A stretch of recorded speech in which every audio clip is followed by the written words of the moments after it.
Hey everyone, Frank with Ice Age Performance. Today we're going to be installing Hyfax on this 2023 Skidoo Gen 5, and this will be pretty much the same process for all brands, although we are working on a Skidoo today. All of the sleds will have the same install process, so no worries there. You can still apply this to your Polaris, Lynx, Yamaha, Arctic Cat. But basically, just going through these signs to look out for that your Hyfax is due for a replacement and making sure that the service interval is not stretching too far where you can burn through that actual wear line that's in the Hyfax itself and eventually getting up into the rail beam and worst case, possibly needing new rails. We're gonna dive into it here and get started and remove the Hyfax and get this thing set up so it's ready for next season.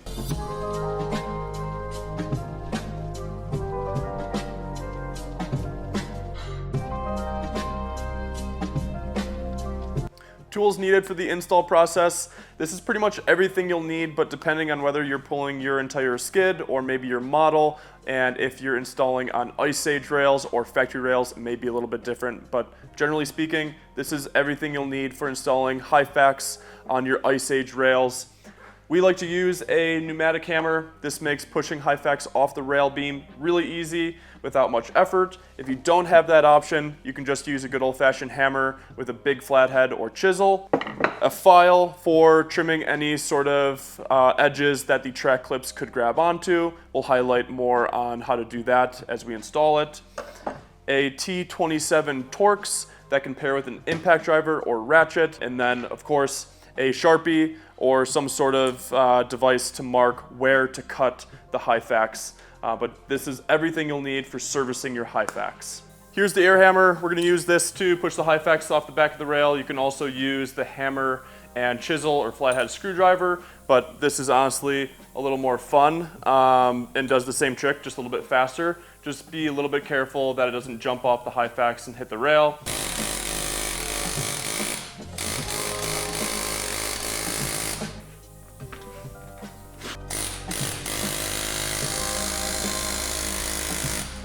Hyfax is through the track window now using the air hammer. We're going to use a vice grip, or you could use a pair of pliers and pull it the rest of the way through. By now it's pretty much easy to take all the way off the rest of the way, and just putting your foot up against the track and pulling it will do the trick. And there we have it. This is the used Hyfax fully removed, so not too difficult. Here we have a lightly used set of rails, and we want to demonstrate where that line is on the Hyfax that indicates when it's time to replace them. And as you can see here, we highlighted it with just a red Sharpie, but this is actually a groove that's in the Hyfax for not only the ones we sell on our website, but all brands, factory will have that wear line, and that indicates when it's time to replace those sliders or Hyfax on your machine. So we have the set that was used on this 23 Gen 5 off the sled. Our new one's ready to go, just needs to be cut to length and trimmed at the front with a file. We'll show you how to measure and cut these the proper way, but we just wanted to show you this quick and where you're gonna see the highest wear point on your Hyfax, which is typically at this bend of the rail, the steepest bend of the rail, and just keeping an eye on that wear line. Now we're going to cut these to length. All you have to do is take the old ones and line them up toward the front of the fresh set here, kind of like so. There's a few different ways to do it, but this seems to work pretty well and consistent. Take your Sharpie, mark it at the back of the old ones there, and draw approximately a 40-45 degree angle, and we'll take that over to the chop saw, cut it to length for both Hyfax, slide it back on the sled, and we're good to go.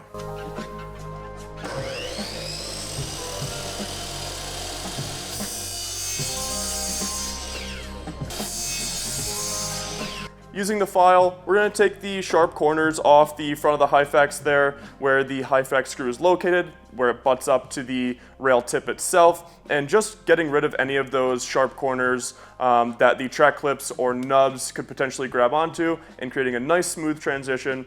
And depending on your exact model, you may actually need to trim the front of the Hyfax with the saw or a flap disc, maybe get a little more aggressive than a file. and making sure that everything butts up together nicely. The saying here, measure twice, cut once, definitely rings true. Test fit the Hyfax, make sure everything looks correct before cutting it or trimming more.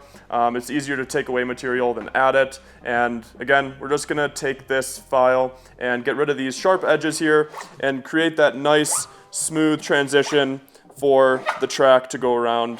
Using an old rag and some cleaner, just spray a little bit on there and on the rail and cleaning off any sort of dirt or debris. What I like to use is a little bit of penetrating lube and spray it on the Hyfax here up toward the Hyfax screw hole, and that way when you slide it on the rail, it makes it even easier and doesn't give you any sort of friction. So now we can put it through the window and just slide it all the way forward.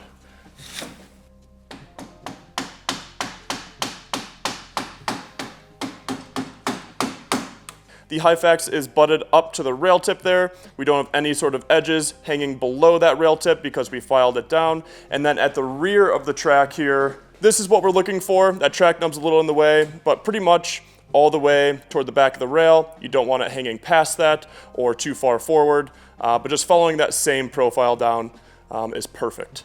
Lastly is reinstalling the Hyfax screws using your T27 on an impact or just a ratchet and making sure they're good and snug and that they're completely bottomed out and tight in the rail, making sure that it's holding that Hyfax secure. You can even use a little bit of Loctite on these if you so choose, but again, just reinstalling the Hyfax screws to where we remove them from and getting them good and tight. That concludes the Hyfax installation on this 2023 Skidoo Gen 5. Again, this is going to apply to all brands and Hyfax, whether it's the ones we offer in our product catalog in black or white, or OEM Hyfax. It's all going to be pretty much the same concept for installation. A few little differences, but generally speaking, this will be how you do it. And if you have any additional questions with pre-season checklist items or maintenance, don't hesitate to reach out. We're happy to help and walk you through it. Otherwise, thanks again for watching.